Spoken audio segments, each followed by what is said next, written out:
আমরা চলে আসলাম। আসলে এই ময়লাগুলা কি দুর্গন্ধ, আপনারা দেখতে পাচ্ছেন যে ময়লার দিয়ে যাওয়া যায় না। এটা বাস স্ট্যান্ডের পাশে, মুকারবান্দার এই পাশে, কিন্তু এই মহাসড়কে এই ধরনের দুর্ঘটনাতে এখন অনেক দুর্ঘটনা ঘটতে পারে। এর পাশে আছে আপনার ভোলা জেলার ভিতরে সবচেয়ে বড় সুন্দর একটা বাস স্ট্যান্ড, এখন পরিত্যক্তর ভিতরে মতনে আছে। তো এই পাশে কিন্তু এই ময়লার টালগুলা এমনভাবে করতেছে, আসলে মানুষের দুর্ভোগ হচ্ছে, কারণ আগুন ধরায় তার মানে মানুষের নিঃশ্বাসে যাচ্ছে। আপনারা দেখাচ্ছি যে কত সুন্দর একটা বাস স্ট্যান্ড পাশে, কিন্তু এই ময়লার কারণে অনেক অসুস্থ হয়ে যায়। এরকম এই পাশে আবার একটা হসপিটাল হচ্ছে, কিন্তু এইখানে যে ময়লাগুলো থাকে, এই ময়লার জন্য অনেক সমস্যা হয় আপনারা দেখতে পাচ্ছেন। কিন্তু এর কিছুক্ষণ পরে আমরা দেখতে পাচ্ছি যে এখানে চরপেশন হেলিপোর্ট, পাশে দেখেন হেলিপোর্টটা আছে।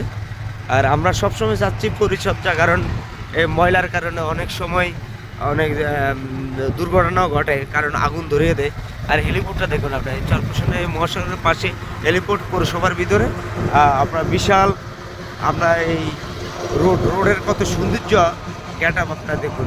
তো সবাই ভালো থাকবেন, সুস্থ থাকবেন, এই ভিডিওটা ছড়িয়ে দিবেন যাতে মানুষের চোখে পড়ে যে ভালো মানুষ যে প্রতিবাদ করার মতন কিছু থাকে। সবাই ভিডিওটাকে শেয়ার করে দিবেন।